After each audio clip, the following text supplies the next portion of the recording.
Jane Meyer at the New Yorker wrote the headline, Dianne Feinstein's missteps raise a painful age question among Senate Democrats. And this comes as a wave of reporting is coming.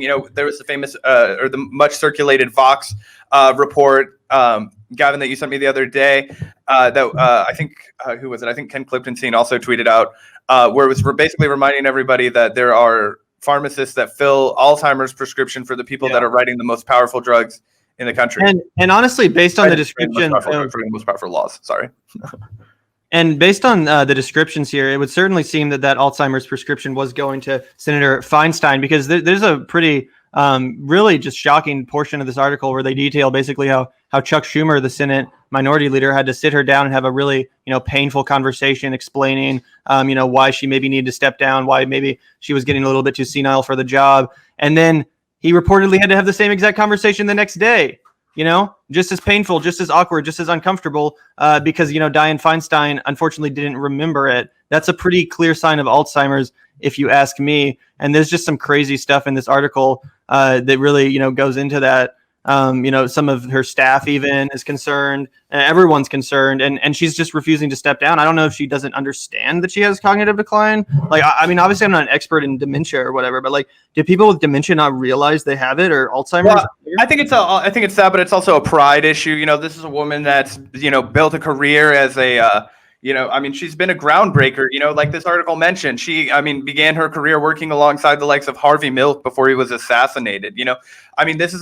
For all of the things that she's done that I disagree with, she sort of does hold the realm of like an RBG character, right? Like, this is a woman who really did, as far as, breaking ground as a female politician, a woman in politics. She did definitely, accomplished a lot of things. And she has been on the right side of a lot of legislation, over her long tenure. She's challenged the CIA at times. And, obviously she's not made all the decisions that I would have, we've challenged her multiple times on the podcast. But, I do think that there is, something of she has a very high image of herself, right? And a lot of that is, you could debate the more, the merits of that, but it kind of comes back to the RBG thing. RBG didn't want to retire, right? And this is that's kind of what ended up in the situation. I think if you work so hard, break down so many barriers, you get caught up in this idea that you've worked your whole life for this. This is your whole identity. It's hard to let that go. But you're right. There's just so many explicit examples, and I'll give another one from this excellent piece. The Senate Judiciary Committee, who was, senior, Dianne Feinstein was the head of the Senate Judiciary Committee until she stepped down, I just believe recently. But when she was, grilling Jack Dorsey of Twitter, she went ahead, she asked him, let's see here. She read in full a tweet that President Trump had disseminated on November 7th, falsely claiming to have won the presidential election. She then asked Dorsey if Twitter's labeling of the tweet has disputed had adequately alerted readers that it was a bald lie. It was a good question. Feinstein seemed sharp and focused. For decades, she had been the epitome of a female trailblazer, kind of like we observed, in Washington, always hyper-prepared. But at this time, after Dorsey responded, Feinstein asked him the same question again, reading it word for word along with the Trump tweet. Her inflection was eerily identical. Feinstein looked and sounded just as authoritative, seemingly registering no awareness that she was repeating herself verbatim. Dorsey graciously answered the question all over again. So, Jack Dorsey doesn't even have the heart to tell this woman, that, oh, you just literally asked me the same question over again. This is one of maybe the most powerful Democrat in the Senate, as far as, we've talked about, because Democrats do so much based on seniority, based off of the amount of time that you've been in office, which is why Nancy Pelosi was just coronated again, unchallenged, right? For the speaker position.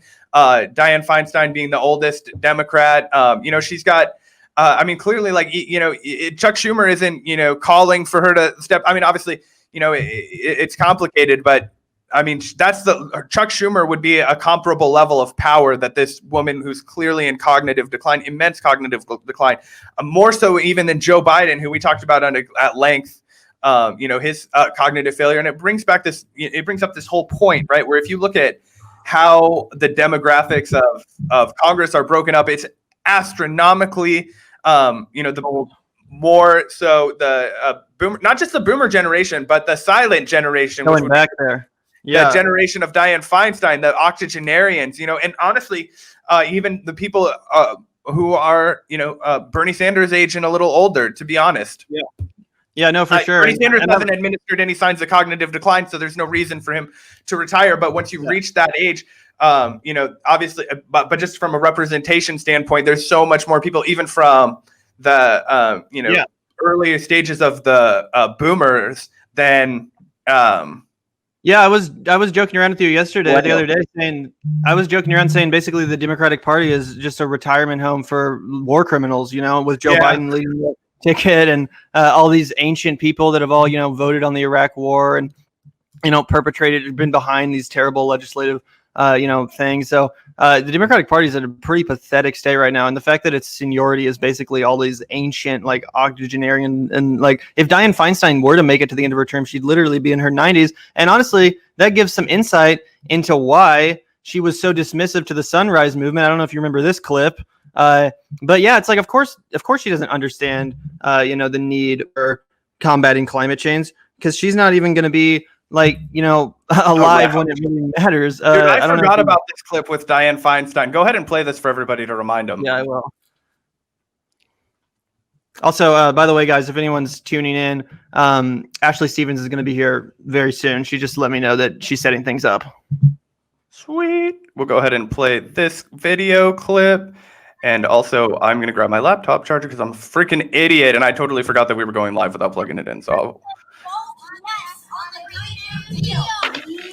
I'm trying to ask you to vote yes on the Green New Deal. Please. Okay, I'll tell you what. We have our own Green New Deal. Some scientists have said that we have 12 years to turn this around. Well, it's not going to get turned around in 10 years. What we can do, Senator, if this doesn't get turned around in 10 years, you're looking at the faces of the people who are going to be living with these consequences. The government is supposed to be for the people and by the people and all you know for the what's people. interesting about this group is I've been doing this for 30 years. I know what I'm doing. You come in here and you say it has to be my. You know what's interesting about this group is I've been doing this for 30 years. I know what I'm doing. She knows what she's doing. What's up, everybody? Sorry for that technical difficulty. Yeah, we just got to the best part in the video where Dianne says, "I know what I'm doing," which, as we now know, is a bold-faced lie. What? Doing this for over 30 years. Yeah, that's the whole MO of the Democratic Party, right? Like, this is Dianne Feinstein. What's sad is that Dianne Feinstein really represents the Democratic Party more so than, any person under the age of 45. I can't even think of a single young person that holds the power of anybody like that in the Democratic Party at all, right? Almost 1 million votes. Yeah, oh, sorry, I didn't mean to cut you off by the clip. Oh, no, go for it. Keep going. Oh, yeah, this was just some... You're supposed to listen to us. That's your job. How old are you? 16. I You can't didn't vote. vote for me. Well, you didn't vote for me. Words mean something. It doesn't matter. We're going to be the ones that are impacted. I understand that. I have 7 grandchildren. You have 7 generation of grandchildren. But yeah, it just kind of Senator, it's kind of taking.